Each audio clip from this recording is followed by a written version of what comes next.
Good morning. I cannot wait to talk about today's topic. And the reason is because sometimes as business owners, we feel like hiring people is so incredibly hard. And maybe not hiring them, but taking the time to go through the process, right? And I'm making this face because this is how most of us feel. And then sometimes those people don't even stay. So then it's like, why did we do this process?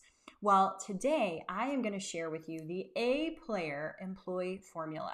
This is how to find and keep top talent in your business. Now, my name is Emily Hawkins. I spent 15 years in the corporate world, streamlining processes for productive results. I actually have a degree in operations and supply chain and have actually spent 20 years doing everything that I teach to you in the Leadership Operating System. So after spending 15 years in the corporate world, I opened my own business. I got it to $1 million, and I was featured in Forbes in 2020 for the work that myself and my team have accomplished. And I did all of that by working less hours and doing what I love.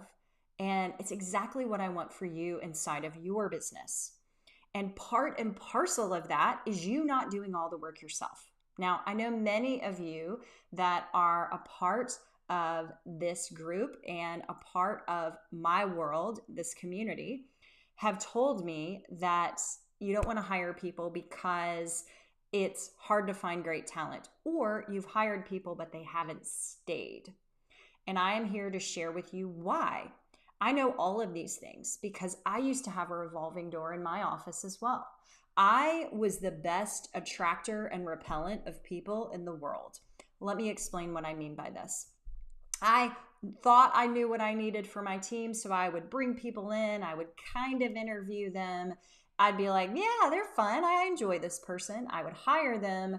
And then within about 6 to 8 weeks of them being on board, I would be frustrated that they weren't doing things that I felt like they should be doing. I can laugh at this now because I know what the winning formula is for this. I took all of this and created it inside my Leadership Operating System program. But today, I want to share with you three of these amazing steps and how you can use them right after you jump off of this training, because we don't have time to be average. We don't have time to hire people that are just going to show up for a little bit in our business and leave. Every moment in a small business costs money, whether it be the people that you are actually employing or your time, and your time is incredibly valuable, especially as the business owner. So let's get started. So this is a real simple process. It is a 3-step process. And the reason it is 3 steps is because I think we can complexify this issue. We can make it so much bigger than it needs to be, when in reality, there are 3 simple yet crucial steps to finding and retaining top A player talent inside of your business. So the first one is prepare before you post. So the majority of you are like, oh my gosh, I have work coming out my ears. I need people and I need them fast. I used to work in technology, and I will tell you that one CFO that I had said, you can put 9 women in a room, but you can't have a baby any faster. And it was potentially the best advice I've ever received, because it talked about you can't just throw bodies at a problem, right? And so the reason I'm saying prepare before you post is you can post on all the job sites, right? All of them. Go out and post on all the job sites. All of them work and all of them don't. What do I mean by this? Well, they work if you've prepared and you actually create the perfect job description. If you create the perfect job description, no matter where you post it, you will find talent. You can post it on LinkedIn. You can post it on Indeed. You can post it wherever you want. You can post it in many, many, many locations, or just a few, and you will find great talent if you've spent the time on the job description. Now, what do most of us do? We go on Google, we find a job description that's kind of like what we want, and we throw it out on the internet, and we're upset when we don't find the right people. One of the biggest pitfalls is you're looking for somebody that's a jack of all trades. What does that mean to a job seeker? Well, my friends, a job seeker's like, what am I doing exactly? I'm not sure. I would be doing this and this and this and this and this. This does not relate. What I would rather you do is spend the time thinking about each person on your team and what change they would affect. Everyone on your team affects 3 things. They have the ability to save money, save time, and potentially increase revenue for your business. The smaller your business, the more likely they are the trifecta and they will do all 3. They still need focus though. So you need to figure out, is this person going to be over customer service? Is this person going to be over client management? What is the specific goal of this person? Because the more granular you get there, the more likely people that are qualified and quality people in that area, more likely those people are to apply. So it's incredibly important to have. Now, here's something else that I'm probably going to piss you off about. I want you to tell everyone in the whole world what you want to pay these people. I do not understand why we keep compensation quiet. If you don't share what compensation is for the role that you are hiring for, what you are actually doing is deflecting and attracting the wrong talent. So if the number is low, then all of a sudden you attract the people that are willing to get that as their salary or their hourly rate. If it is high, yes, you might get some people that are unqualified, but that's a lot easier to sift through. You get the quality people. So it actually saves you time by sharing compensation. I'm also not a fan of sharing a range. We all know there's a range. Don't share the range. Why? Because whatever number you have there, low, high, everybody wants the high number. Don't do a range. Do something in between, something that you are comfortable in paying people. This is incredibly important to know what you want to pay these people and publicly talk about it. This seems so simple, it seems so small, and yet it is huge to the quality of people that you receive and the amount of time that you will spend in this process. Now, again, I want you to think about, how does this specific role aid in the mission and the vision of the organization? I hear owners say all the time, I just want another me. No, you don't.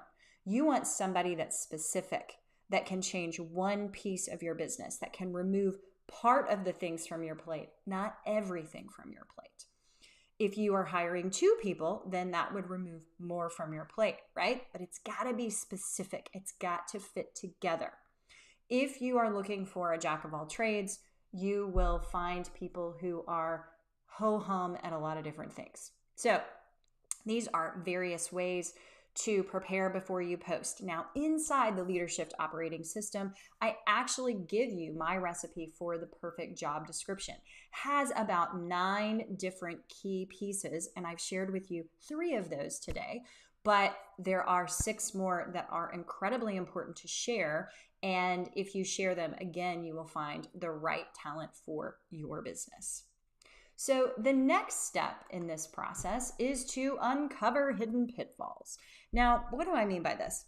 Well, my friends, everyone on paper looks so good, right?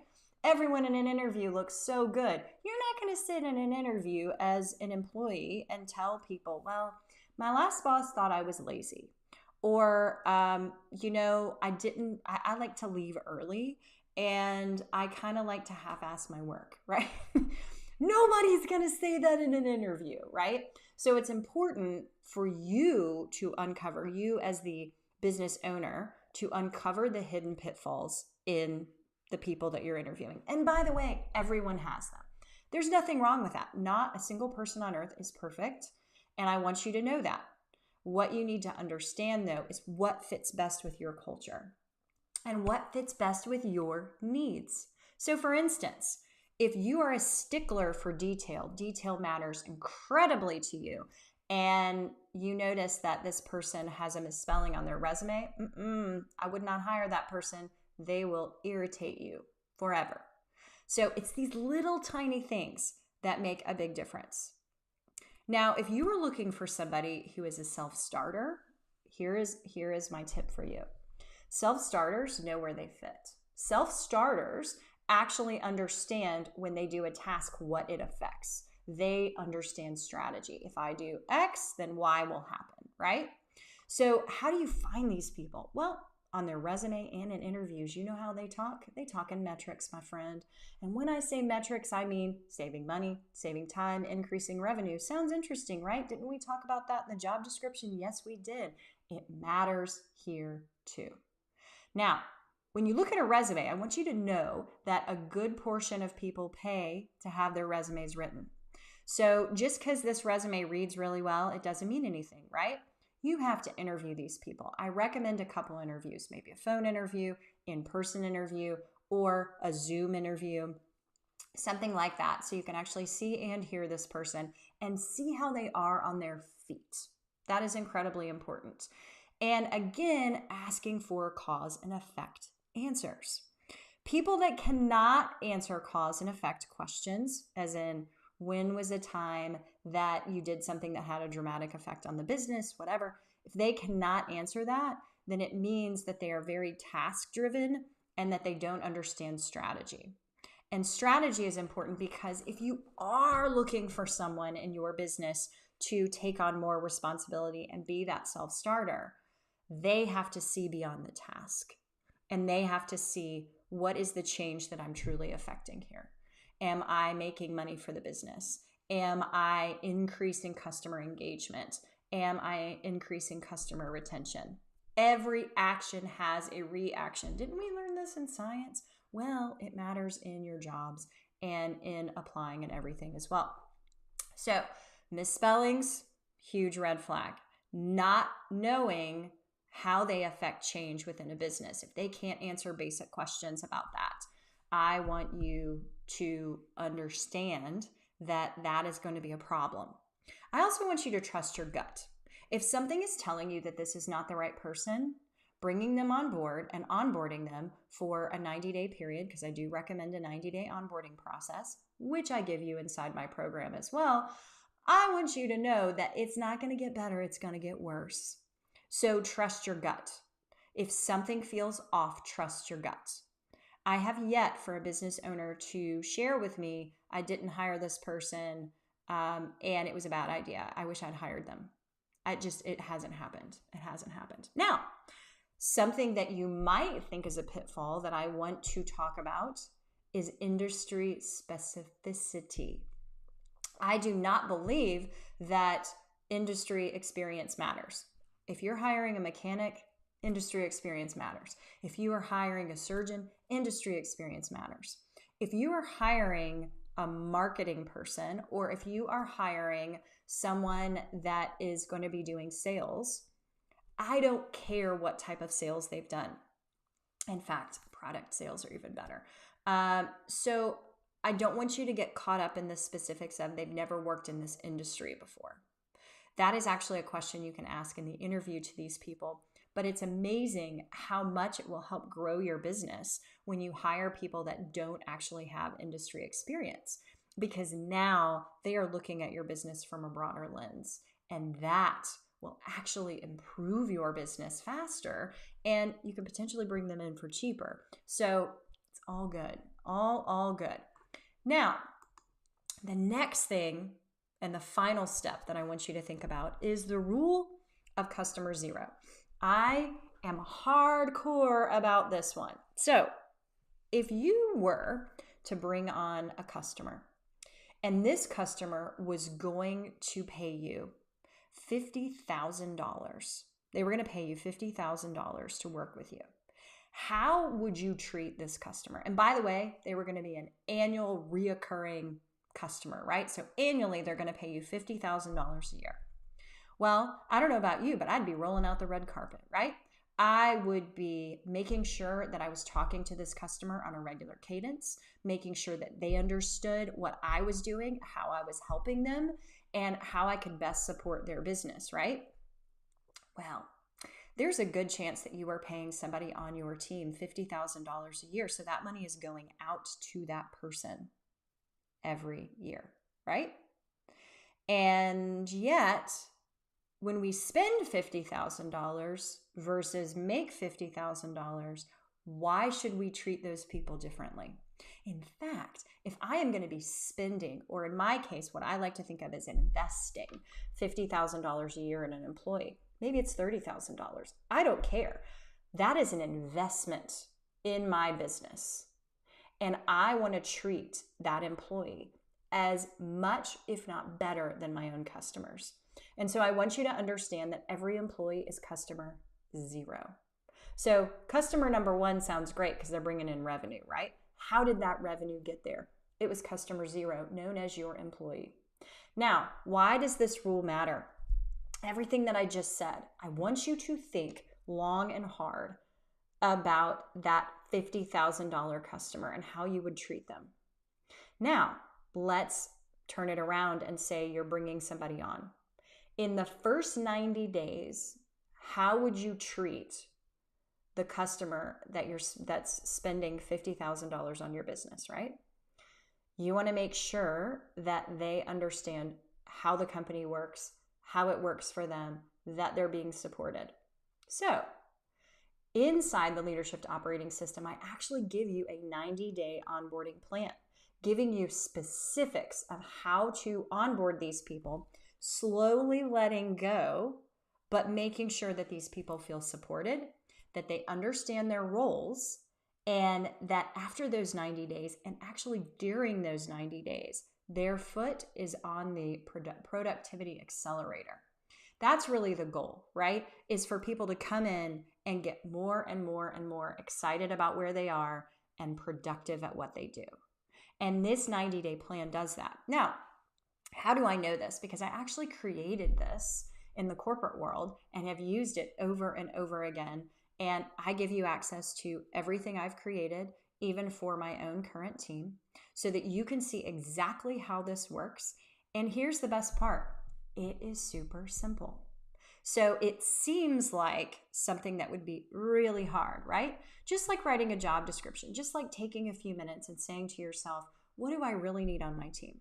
I have made all of this an easy lift for you because as business owners, time is money, and we need to make sure that we are spending our time on valuable things that actually create more wealth inside of our business, whether that's wealth in knowledge, wealth in our ability to retain customers, or, physical money. So if this is something that you're interested in, I would love for you to put shift in the comments, and I cannot wait for you to embrace this simple 3-step plan. And let's walk through it just one more time. Step 1, prepare before you post. Know who you need, and you need to know why. I want you to, step 2, uncover the hidden pitfalls, whether it's on that resume or in those interviews. Make sure that if you need somebody who is a little bit more strategy, that they understand the change that they affect in your organization. And finally, treat your employees as if they are customer zero, giving them a 90-day onboarding plan and providing them with the support that they need. And I give you this exact blueprint inside the Leadership Operating System. I hope that the rest of your week goes incredibly well, and have a wonderful day.